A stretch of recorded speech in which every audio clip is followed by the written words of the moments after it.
Kita punya trauma, entah itu fiktif, entah nyata, entah apalah. Kita punya trauma kasus Siti Jenar. Orang yang mendalami la ilaha illallah secara intensif, ya, entah itu disebut kalimat sodo, bosuluk, boseloko, mbah kono semua. Orang yang memahami la ilaha illallah secara intensif, itu pasti menuju ilmu hakikat. Dan menuju ilmu hakikat pasti ngalami hakikat yang khoyali. Ini ruang nontonan, hakikat yang nopo? Khoyali. Dan hakikat yang khoyali ini mulai menipu.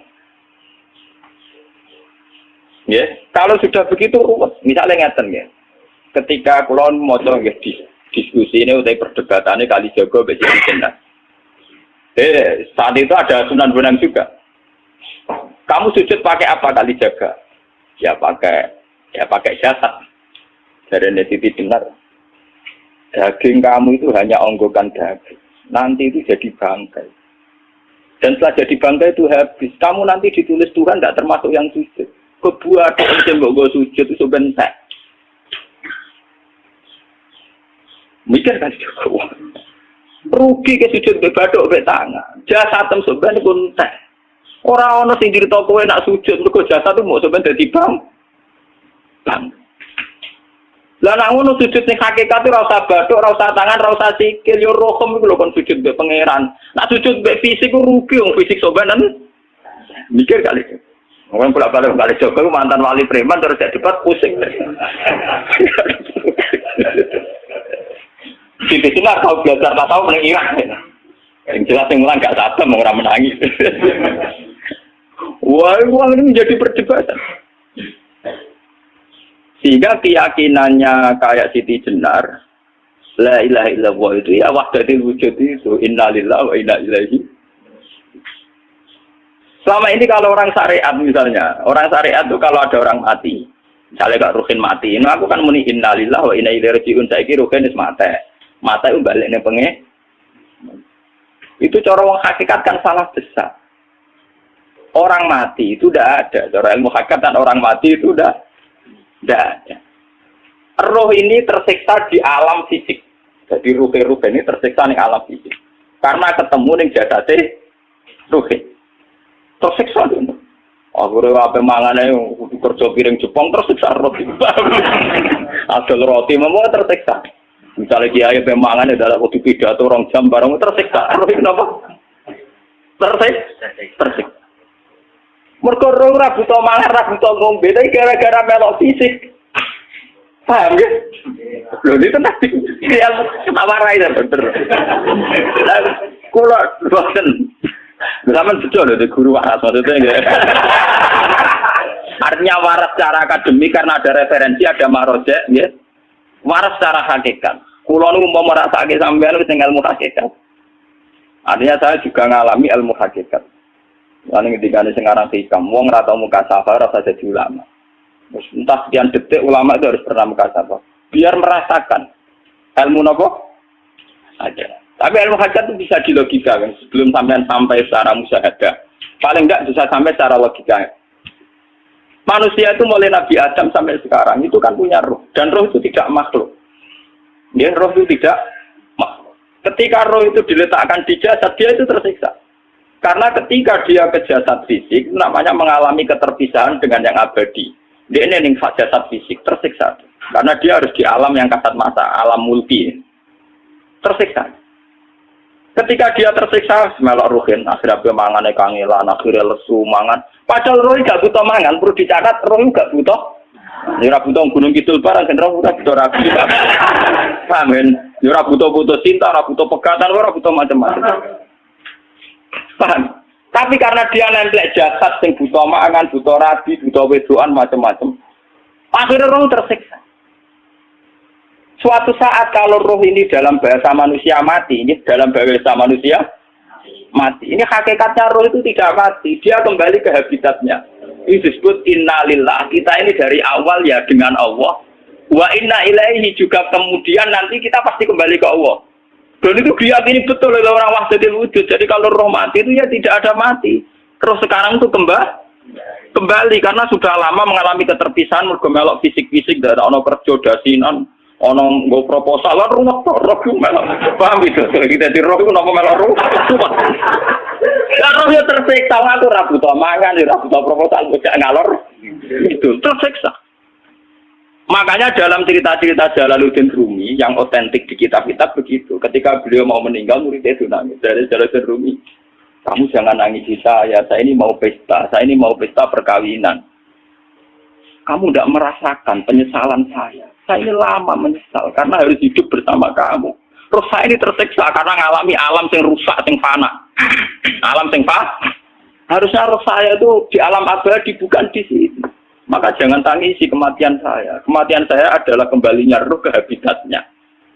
Semenjak itu kematian dianggap malam perkawinan. Karena roh kembali. Walhasil nguniku seorang ilmu tasawuf bahasa Arab jenenge wahdatul wujud, kena Jawa Yogyakarta Solo ke Adanu jenenge manunggaling kawula. Mergo sing rawan ngono rugen to, Pak. Nek tak terangno detail. Dadi bathuk mesti iki buku sujud kan niku sampeyan ilang. Dadi seksine ora ono cara teorine sinten Siti rugi kowe. Dadi ya kento. Kali coba mantan preman jak debat terus ora ngono mbok terus tak pateni kowe. Lah debat ini biara itu. Premane kumat. Ya sampe preman jak debat ilmi. Ngono ku model. Kali Joko yo ora salah, dhisik sing dina Umar nggih ngoten. Soal Umar sahabat top, lha jak debat atau milih tak patenane ya Rasulullah. Gak iso dene ilmiah. Mantar preman pasar rukat terus jadi sahabat top. Debat yang milih mate. Ada wonten cerita wong Yahudi njaluk keputusan Nabi. Bareng wis diputusno Nabi cek mamang. Ndak tenang keputusane ngono dalam sengketa duniawi. Bariku takok ya Ali. Ya Ali, aku mau sowan ning Nabi Muhammad. Dikai keputusan tapi mamang cara kowe pilih. Sampai Ali dikai keputusan persis kanjeng Nabi. Cek mamang meneh tak Umar. Apa marah aku mau sing gone Muhammad, sing gone Ali, kayak keputusan kok mamang mar. Cara kowe piye? Urusan duit. Entah ini. Entah dia meleput buat apa? Uang diputus Nabi ora mar. Buat mati. Awe. Mereka mantan apa? Cara mantan intelektual kan ya wajar enggak mesti kok percaya Nabi. Kan barang cara Ali segera gak percaya wis kandhani. Ora mesti Ali dengan lha ora apa patene. Ya wajar wong Yahudi kok percaya Nabi, ora percaya ora itu Yahudi Muslim. Ali itu Gustur. Ali Gustur ra beda piye tenang. Ali nyen ngoten watake ngoten. Nasibe padha. Ali itu ilmuwan yang jadi presiden gak sukses. Sing niru Gustur. Mergo ning dina negara wong pinter mimpin ra sukses, wong pinter gampang maklumi. Lah misale iki dadi kiai wong pinter. Kaya santrine pacaran. Wajar jangan ana cerita wedok. Wae ruwet. Terus malah dalil dinalina subuh syahwat minan. Piye padha tanpa pelaturan ta? Paham ya? Ruwet to. Mulane jogeman, iki pinter teman-teman iso geman. Sing biasa wae ana syariate sithik-sithik. Sing kamane ana santri pacaran tersinggung, ana santri nakal tersinggung, sing ana rasane lha donya ana napa? Jadi nak meguru kula niku urusan ilmu semi hakikat. Mon gitu. Sehingga kayak Siti Jenar, cara pandang Siti Jenar itu masuk betul ning gone pemikiran para santrinya. Kados Ki Ageng Pengging siapa masuk betul karena masuk akal. Cara mereka napa? Betapa tidak ada artinya fisik ini. Nah, kalau semua fisik ini tidak ada artinya, kemudian yang ada artinya itu roh, perjalanan apa? Perjalanan roh, sehingga diartikan inna lillah wa inna ilaihi raji'un. Inna sholati wa nusuki wa mahyaya wa mamatiku lillah. Lah kemudian sekarang sampean tak tanya misalnya, ini latihan ilmu hakikat. Wa mahyaya lan penguripan ingsun. Kalau ingsun itu artinya fisik atau jasad, itu keliru besar karena jasad tidak pernah hidup. Yang hidup itu roh. Paham ya? Sekarang artinya wama mati itu apa? Kematian ingsun. Kalau roh itu tidak pernah mati, berarti kematian roh adalah keterpisahan dengan yang agung atau yang abadi. dan semuanya itu lillahi rabbil alamin. Sehingga mereka mengatakan kematian itu satu pesta. Mulane kados Bilal ditakoki, ya Bilal, ketika murid-muridnya nangis kabeh mati, Bilal ge seneng ae. Godan nalqal ahibbah Muhammad dan wakisbah. Ya anak mati malah seneng loh ketemu kekasihku. Sebab itu kematian tidak pernah jadi problem bagi mereka sing soleh, sing menembus ilmu hakikat. Paham? Tapi ilmu hakikat kayak ini itu yang diyakini Siti Jenar, diyakini Jalaluddin Rumi, diyakini para wali-wali wahdatul wujud. Dulu Syekh Husain Sinten Al-Halsad. Itu kemudian melahirkan prahara syariat. Prahara apa? Syariat. Sebab itu Wali Songo, oke Siti Jenar benar dalam filosofinya, tapi harus dibunuh. Karena menjadi prahara syariat. Sama dengan yang dikatakan Nabi itu benar, tapi menjadi prahara syariat. Akhirnya disomasi oleh Umar radhiyallahu anhu. Jadi sebetulnya sama, pola-pola ceritanya sama. Intinya sebuah ilmu hakikat harus dikawal napa? Syariat. Ya kalau bolak-balik, contoh paling gampang wit pisang. Uang nak mangan gedang kulitnya tetap dibuat. Tapi umpama gedang dari awal rasa kulit terus itu jadi gedang. Paham ya? Meskipun kon apa dipangan ya dibuat. Tapi kita tidak bisa membayangkan pisang dari awal tanpa nopo. Mbah kekeringan, mbah bosok, mbah rasi dadi nopo? Pisang. Terus pentingnya syariat lagi begini. Makanya penting ngaji wali-wali syariat yang pinter kados Sunan Kudus, kados Sunan Bonang. Andai kan tidak ada syariat itu dunia pun mesti rusak. Itu paling gampang masalah pornografi, porno aksi. Jadi jelas diomongi ngono ibu ngakak-ngakak. Dari pangeran wis pirsa, kowe nek klambi pangeran ora tentu ora ya ora usah klambenan. Wong ora ana gunane. Kalau yang paling penting itu nazarullah, kenapa kowe klambenan barang, wong kowe klambenan ora pangeran tetep pirsa. Nyatane si Jenar nak mulang nggih coba klambenan lah intine napa? Dinya ada nabi Sunan Bonang. Nah kowe percaya kabeh nazarullah ora usah napa? Klambenan. Tetapi teori rasa kelambenan ini tinggal tenan, mulane nak pas do wiridan aliran sesat ciri utama. Kira kelambenan tenan. Baru betul. Lha tenan iki cerita, ini pentingnya ngaji nggih. Ben sampean ngerti variasi riwayat, kemudian kita orang syariat harus kayak apa, kemudian kenapa menjadi aliran wahdatul wujud. Lah terus kita ini ya, kita ini kan orang syariat. Memang kalau mandung syariat itu ada kok sampean-sampean siji mesti ra kramat. Modele ora di dhuwit bingung, urip wong syariat lho apa? Dineng bojo wedi, dineng tangga wedi, pengaruhe menurun. Pancen orang syariat itu banyak kriminal tauhidnya itu memang jelas. Mulane kiai-kiai fikih nek ketemu kiai-kiai sing setengah jadah wedi mergo iso nebak atine. Dene meriang ngono. Sing kiai ora tau salat keramat padahal ngambungan wong. Sing dina salat pas waktu kok ora tau keramat. Wong ape buah utang tanggane iku keramat apane? Sing kono ngawur-ngawur sowan pirang. Meriang oleh wong syariat ngadepi wong hakikat napa? Mulane jogeman dadi wong syariat sing ngene iku bahaya. Nah kula mboten ngarep. Sampai dadi wong syariat sing ra keramat. Bahaya sekali itu bagi perjalanan agama. Kalau sering ketemu kiai-kiai yang terkenal keramat di Jawa Timur tiang hakikat. Ditantang kanca-kanca kula wani, tantang aku tetep rawani kok. Mikir deh. Karena orang yang sama-sama ke jalur hakikat tetap punya alamat, tetap wonten simahum diuji min asari. Cara pandangnya mesti sama. Kalau nanti ketemu murid, ya artinya yang ikut aliran Siti Jenar, dia ada sholat, ada apa, hidup di satu tempat gitu. Padahal dia bisa baca Ihya. Dulu pernah mondok di Mekah, pernah di Irak. Ya meresahkan para kiai. Kemudian sebagian mereka minta saya suruh ketemu. Ya walhasil kalau ketemu pertama ya. Jadi harus tapi zaman roh jenengku itu pernah tak arani muka sapa. Gitu biasa mawon. Kalau lah rasa kenal jenengan gitu kenal. Dan tinggi kalau biasa mawon. Lalu pernah ngajar-ajaran nih. Saya legus neng dunia santai ini mau turun tani mati, legus kok repot. Ucapan kula terus ya. Sampai dari wong hakikat wong ngenteni mati barang. Ya mati wis saiki iku. Selasa ngenteni saiki padha-padha wis napa? Wis mati. Ya saiki padha-padha wis urip. Wis padha kabeh. Nah, cara ilmu hakikat itu kan terus sama semua. Napa? Sama semua. Tadi makanya itu tadi. Kalau baleni malih, logika hakikat itu begitu ya. Roh itu ditiupkan oleh Tuhan ke kita. Kemudian roh karena ikut alam fisik, alam jasad, roh ngalami yang kita alami. Nggih. Ketika roh ngalami yang kita alami, dia tersiksa.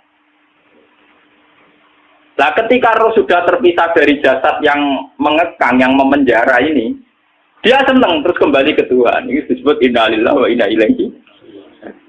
Lah jasad ini kemudian menurut ilmu hakikat nggak ada gunanya sama sekali total. Hilang ditelan tanah. Lah kalau begitu jasad ini nak mbok agul-agulan. Gusti bathuk kula tak nggo sujud tangan kula ndi buktine tangan wis ra ono. Bathuk wis ora. Mulai dari Siti Jenar, hanya wali bodoh kayak kalian yang punya ajaran bodoh begitu. Malah rasupan terus. Mulane Sunan Kalijaga semangat kon mata ini mergo tambah omongane glodro dindi. Tapi yang enggak disadari Siti Jenar yaitu tadi.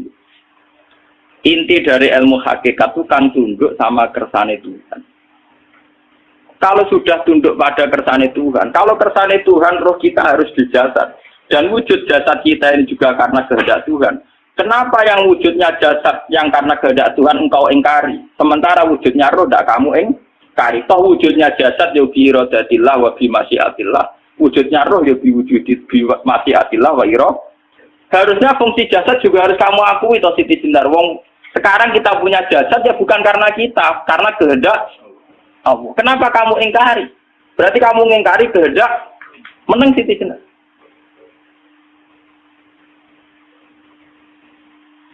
Makanya hakikat yang pertama Saim itu pasti khayal. Lah Siti Jenar itu hakikatnya baru yang sampai khayal itu. Jika dia tersesat. Sebetulnya kalau sudah hakikat beneran itu tidak perlu khayal begitu. Ada yang perlu khayal jasad kita yang senajan ora ana gunane ini. Tetap piye wae wujudnya karena kehendak Allah. Juga kita harus terima. Apapun kekurangannya, apapun kenaifannya, ironisnya harus kita terima. Ini sebagai bentuk penerimaan kita pada masyiatil. Begitu juga keadaan roh kita sebagai penerimaan atas masyiatil. Meskipun ada teori-teori roh yang lebih valid. Lebih valid misalnya begini. Kanjeng Nabi itu suatu saat ininya terputus karena perang Uhud. Itu Kanjeng Nabi dia dolanan dirijine ini. Napa cara napa jari jemari ini Nabi putus. Dia dolanan. Jadi Nabi sendiri kadang sering ngajarkan ilmu hakikat. Hal lagi illa usbun udmiyat wa fi sabilillahi ma lafidu. Kowe ora trimo fisik, bentuk fisik jari jemari sing ditebir berdarah. Tapi nak kowe wis fisabilillah ayo wis balik ning habitatem. Jika kenapa para sahabat itu ketika dicincang, ketika putus tangannya, putus kakinya, sahabat yang usul ke ilmu hakikat itu malah senang. Karena jasad kita ini kan ila sabilillah menuju jalan Tuhan. Sekali dia sudah terluka fisabilillah itu sudah menemukan formatnya. Cara teori Cina bisa menemukan formasinya. Paham gitu? Ora kok malah ngeluh itu berarti goblok kowe tak ngeluh paham no? Paham kenapa? Jadi makanya Nabi ngendikan ya itu sudah. Itu sudah ketemu formatnya. Ketika rohnya para syuhada nanti kembali ke Tuhan ya ketemu formatnya lagi. Itu disebut wala taqulu lima yuqtalu fi sabilillahi amma. Dia tidak mati sesuai formasi awal. Yaitu roh kembali ke Tuhan dan jasad ikut mengawal. Nah itu Nabi kadang ya pakai ilmu hakikat-hakikat begitu. Mulane kula bolak-balik matur, kula nunggis mulai umur 20 tahun nopo pinten. Kula ngasih nggih gadah penyakit dan ekstrim penyakit saya. Sampai saat ini kula nak ngobatno ndak lebih 50% nggih karena saya tetap berpikir. Misalnya cara syariat kan berubah, tapi cara hakikat apa betul keberadaan saya di alam ini penting sehingga aku kepengen urip tak bela-bela ini ngantek endak atusan juta. Jangan-jangan penting mati ikuti bang uripku. Lah nak ngono lha apa tak bela-bela ini entek atusan juta. Jadi misalnya kita berobat ya mau ya dari nabi kan berobat ya berobat. Pokoknya kita Islam kan mau geruda-gerudu kadang orang paham. Sekali kamu mengamati dengan sisi hakikat, Coba sekarang sampean pikir, coba sekarang nggak pakai logika hakikat, pakai logika syariat saja. Saya ini misalnya asetnya 10 juta, misalnya, saya punya aset 10 juta. Tapi misalnya aku rugi nawan atau dipengaruhi di masa depan sama nih, kalau pulau kan tangannya cara teori di masa, misalnya pulau rugi, artinya kere di duit 10 juta aset. Tujuan saya sembuh kan supaya aku iso sembuh sehat, engkau iso kerja untuk anak. Tapi karena saya sakit nanti operasi tidak 10 juta. Operasi tidak 10 juta. Wong aku repair mesti iso marisi anak. Apa mana nak 10 juta tak ada gue berobat malah jelas ra iso marisi. Lah nak ngono penting matiku ya dibagi 10 juta. Karwan iso diwaris langsung. Sementara anak aku mari dibiayai 10 juta, orang mesti mari 10 juta mesti entar. Artinya tidak ada jaminan kalau berobat itu secara visi ke depan lebih baik. Soalnya malah ngantek donya nggak jelas akibat positifnya. Misalnya tetap lumpuh, duit teori loh. Bahwa artinya apa? Teori hakikat tetap lebih benar bahwa hidup itu tidak ada artinya. Semua itu tidak ada artinya. Berobat apa berobat semuanya tidak ada arti. Teori loh gini. Sehingga kalau kita tengah-tengah aja tengah-tengah, kasus kula misalnya loro nggih berubah. Gusti separuh kula nglakoni syariat, tapi sebagai kula ulama kekeh nggih separuh kula lakoni napa? Jadi kula tetep mboten ngarah obat 100%. Tapi orang ngarah berubah wong kula tiyang napa? Syariat. Tapi memang faktanya itu begitu. Cara Kanjeng Nabi kadang Kanjeng Nabi berubah. Kadang Kanjeng Nabi wis nikine tercincang gede guyon. Wahal lagi illa usbuun utmiyat ora apa diriji sing gak melok-melok. Nah, bukti bahwa jasad ini begitu tidak penting. Kayak Said Hamzah. Menurut Said Hamzah nganggep wahyu bentone ra karuan. Kalau teori Siti Jenar itu benar, teori Jalaluddin Rumi benar teorinya, ya orang kok ora salate lho, maksudnya kok nganut ra salate. Benar cara analisis roh. Ketika Said Hamzah dinyatakan mati oleh manusia, oleh hukum manusia dinyatakan mati karena dia sudah tidak bergerak. Dalam teori hakikat kan rohnya Said Hamzah sudah dikhawasili tuyur dan khudrin. Rohnya sudah diambil Tuhan, tidak mati. Paham ya? Ketika rohnya Said Hamzah sudah diambil, jasad ini sudah tidak punya rasa. Sekarang secara syariat kasat mata kita tahu, wong jasad nak diinfus, di sayat-sayat dioperasi ora kroso. Apa meneh saiki ruhe wis bisa. Lah ya jasad itu cek gampangnya dioperasi dibius saja terus tidak kerasa. Apalagi rohnya sudah diambil. Nah saya ini bayangkan ketika Sayyid Hamzah itu sudah di atas. Ini kira-kira dulu wahsir wong bentuk. Lho wong kok baca igabus. Ketika jasad benar-benar tidak penting, kemudian jasadnya Sayyid Hamzah kan dicincang oleh wahsi. Ketika rohnya sudah diambil kan Hamzah tidak merasakan. Berarti Sayyid Hamzah guyu-guyu wahsi cek bentuk nih gabus itu dicincang. Paham ya? Lho ini tenang. Artinya ketika pandangan manusia iba kepada Sayyid Hamzah karena dicincang, dimutilasi oleh wahsi tidak ngalami Pak Sinten, Sayyid Hamzah tidak ngalami apa-apa karena rohnya sudah bersama Tuhan. Dan isowai Sayyid Hamzah malah guyu-guyu wahsi cek goblok gabus kok dicincang. Lah nak ngono rak mirip, makanya dalam hal ini itu dalam teori roh itu sebetulnya Siti Jenar tidak sesat dalam teori roh. Tapi jangan katakan itu penemuannya Siti Jenar. Siti Jenar itu terlambat. Sebelum itu ada Husain Al-Khallas, sebelum itu ada Jalaluddin Rumi, sebelum itu juga ada sahabat, ada nabi. Cuma cara aplikasinya Siti Jenar melenceng. Jadi jangan katakan kok tak kampus-kampus. Itu pendapat Siti Jenar itu malah goblok meneng. Siti Jenar itu sanut, paham? Maksud apa?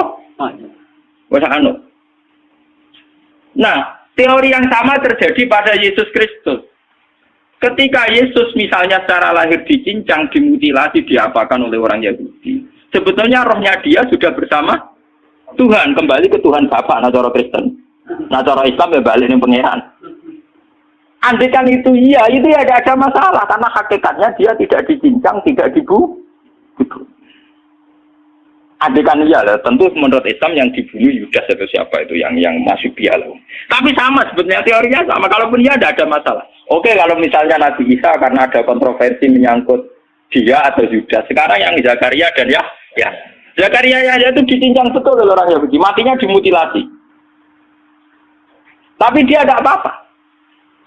Karena ketika beliau dicincang, rohnya sudah diambil. Ini rumah tenan kan. Ben kira untuk kendel mati paham kan ya. Jadi maksudnya ini kalau ajari mati itu enggak problem. Ini kalau urip mati lho. Nah ini bersamaan paham ya. Kaitan la ilaha illallah ini nanti semuanya sama kaitan sama apa? La ilaha illallah. Ini nanti ujungnya sama dengan la ilaha illallah. Begitu juga seterusnya. Misalnya Yahya kalian sinten? Zakaria.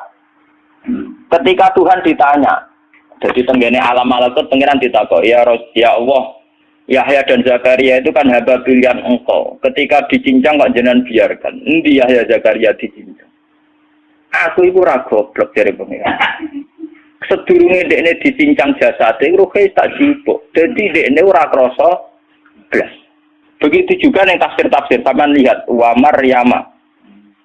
Sayyidah Maryam yang istrinya Fir'aun. Itu kan dia iman sama Nabi Musa Asia, Asia imro'ati napa? Fir'aun. Asia imro'ati Fir'aun, ya. Itu kan dihukum oleh Fir'aun. Ketika mau ditumpahi napa? Batu besar. Iku Allah ketika di pangeran, ya malaikat maut cepat ambil rohnya sebelum dihunjami batu besar. Terus rohnya diambil.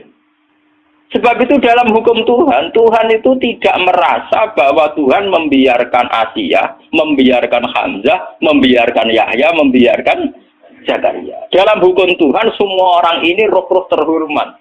Akhirnya nak anggo teori iki sing nyincang malah goblok wong gabus goblok sin. Ya ngono lho dadi. Nak anggo teori iki malah berbalik, sing goblok sing nyincang. Tapi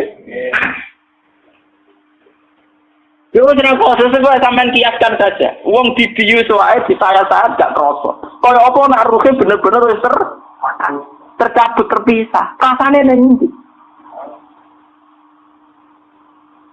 Ini disebut wala taqulu lima yuqtalu fi sabilillah napa? Lah kemudian roh ini kemana? Roh itu sudah menyatu dengan kalimat tauhid. Mesti roh itu bersaksi la ilaha illallah. Itu sih disebut neng alam roh ketika Allah tanya alastu birabbikum mesti qalu bala. Mesti mereka jawabnya apa? Bala. Karena alam roh tentu lebih mudah bersaksi akan keberhadiran dan keeksistensi Tuhan Allah Subhanahu wa ta'ala. Paham ya ini sama. Nah, ketika kalimat tauhid sudah menyatu kayak begini, itu mesti kalimat tauhid sing mesti langsung untuk swarga. Itu dimaksud Nabi mustaiqinan biha qalbu mukhlishon biha qalbu. Ati itu qalbu kan nggak bisa kamu artikan jantung atau liver kayak teori modern sekarang. Misalnya qalbun itu apa? Jadi kiai qalbun itu jantung. Nah, ngono beda mek liver. Lah liver apa kabidun niku akal-akalan aja padha ora paham. Bahasa kolbun, fikrun, aklun itu sesuatu yang misteri. Roh ini kemudian dengan kalimat tauhid sudah menyatu disebut mukhlishon biha qalbu. Ada tingkat kemurnian hubungan roh dengan kalimat tauhid. Lah kalau begitu pasti dakhalal jannah. Karena tidak mungkin kalimat tauhid kok di neraka. Lah ini ngomong masalah-masalah hakikat. Wong sing gak tahu petualangan hakikat, momennya sing sering bingung bakas duit, bayar kredit, utang jatuh tempo. Orang kan kalau mikir, utang kamu sentak gue mikir